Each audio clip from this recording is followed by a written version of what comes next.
ক্ষমতার এই ভিত মজবুত রাখতে কাজ করে বাসিজ নামক এক বিশাল স্বেচ্ছাসেবী বাহিনী। প্রায় 1 কোটিরও বেশি সদস্যের এই বাহিনী সরাসরি সর্বোচ্চ নেতার অনুগত। বিপ্লব রক্ষা এবং অভ্যন্তরীণ নিরাপত্তা বজায় রাখাই এদের প্রধান কাজ। কিন্তু এই শক্তিশালী নেতা নির্বাচিত হন কিভাবে?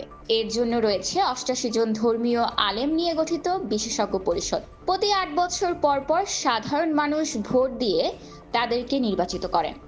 এই পরিষদই গোপন আলোচনার মাধ্যমে নির্ধারণ করে কে হবে পরবর্তী শীর্ষ নেতা।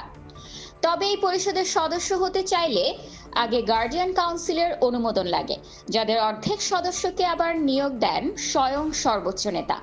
শিয়া ধর্মতত্ত্ব আর রাজনৈতিক ক্ষমতার মিশেলে গড়া এই পথটি কেবল ইরানের নয়, বরং পুরো মধ্যপ্রাচ্যের স্থিতিশীলতার চাবিকাঠি। খামেনির উত্তরসূরি হিসেবে যিনি আসুক না কেন, তাকে ধর্মীয় বৈধতা আর সামরিক শক্তির কঠিন ভারসাম্য রক্ষা করেই চলতে হবে।